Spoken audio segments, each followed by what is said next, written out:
Sveiki audio aparatūros mylėtojai, vėl sveikinamės mano kanale Audio Chuliganai. Šiandien pakalbėsime apie kitas temas, ne apie dacus,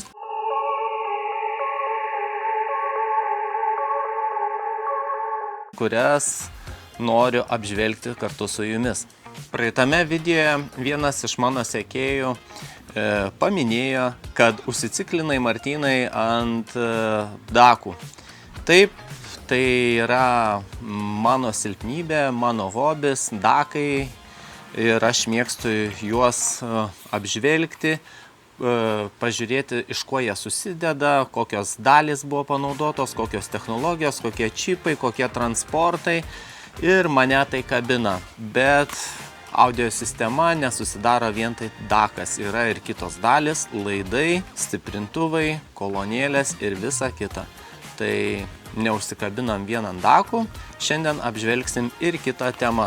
Noriu padėkoti savo sekėjams, sekėjui iš Vokietijos, kuris man padovanojo keletą mano mėgstamų CD kompaktų muzikinių, Tao, kur labai gerai persidoda žemi dažniai, tai japonų atlikėjai, kur dideliais būgnais groja įvairius kūrinius ir galima patikrinti, savo aparatūrą galima patikrinti, kaip perdoda žemadažnių registrą ir šiaip labai maloniai skamba šitie būgnai, per Tao tikrai rekomenduoju. Jis taip pat padovanojo Leonardą Kogeną, kaip be Kogeno. Ačiū Sauliau už šitas dovanėlės. Antras sekėjas tai yra iš paauglystės laikų mano klasiokas Rokas. Rokai, ačiū už šitą kirusą, būtinai šiek tiek dabar jį apžvelgsiu. Linkėjimai Anglijai ir jeigu gali, susisiek su manim į privatų messengerį Facebook'e, Martynas Baranauskas, nes aš tavo neturiu jokių kontaktų, nei messengerio, nei Facebook'o, bet žinau, kad tu mano kanalą seki. Tai nepatingėk, susisiek, tikrai noriu pabendrauti ir ačiū už dovaną. Tai dabar šiek tiek apie šitą kirusą. Kirus kompanija tai legendinė anglų kompanija, kuri pasižymi high-end lygio aparatūrą, turi ir žemesnės klasės aparatūros, hi-fi, bet visa aparatūra yra labai rimta. Dėžės jų dažniausiai būna tokio pat dydžio, nes jie, kiek aš suprantu, orientuoti yra kad viskas būtų atskirai transportas, atskirai galinis stiprintuvas, atskirai pradinis stiprintuvas, atskirai tuneris, atskirai dakas ir šitaip dėliojasi viskas aukštai. Jų aparatūra nėra super pigi, bet nesakyčiau, kad super ir brangi. Būtent čia yra Digital Surround pradinis stiprintuvas, tai naudojamas filmų peržiūrai surroundinių. Nėra čia jau šitame DVD išvesties ir čia nėra galimybės pajungti tiesiogiai kolonėlių. Tai neradau ir jame jokio integruoto dako. Na, pažiūrėsime, kaip šitas audio receiveris atrodo iš vidaus. Kaip matome, daug įvairių čipų, procesorių ir viskas yra paruošta filmų peržiūrom. Man pirmą kartą yra matyti tokie čipai, nes vidumi labai AV receiverių nesidomiu. Kas man čia patinka, kaip ir minėjau, kad yra geras tvirtas korpusas,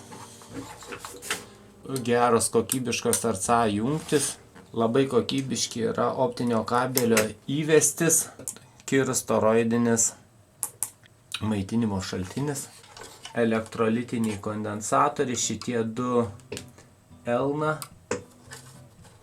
Manau, kad originalus, tokios spalvos nemačiau, ir BC kondensatoriai. Muzikos klausimui dėja receiveriai, mano nuomonė, yra nelabai tinkami. Tai šitą temą šiek tiek užleidau. Kai yra aukšto lygio aparatūra, galima susibalansuoti ir audio aparatūrą su stereo režimu. Audio mėgėjai, kas mėgsta labai kokybiškai žiūrėti filmus. Jeigu iš mano sekėjų būtų norinčių įsigyti šitą AV receiverį, tai būtų galimos, išmainyčiau šitą dalykėlį, kitą kažkokį komponentą stereo aparatūrai. Būtų galima iš jo padaryti kažkokį rimtą daką viduje. Panaudoti dėžę. Toroidinis transformatorius rimtas kainuoja rimtus pinigus, nuo 30 iki 60 eurų toks, jeigu lietuvių gamybos. Turi keletą afijų. Dėžė vėl tokia minimalistinė, manau, būtų galima pritaikyti čia viską. Tai irgi kainuoja nauja iš Kinijos, be 80-90 eurų nenupirksi, tokia rimto korpuso, nebarškanti, stora, sakyčiau. Jeigu dar perdažius ją, tai tikrai būtų simpatiškas audio aparatūros reikaliukas. Laidai, tokius jau RCA laidus žalius turėjau, ale Macintosh Interconnecting, bet šitie jau bus pajungimas, balansinis pajungimas.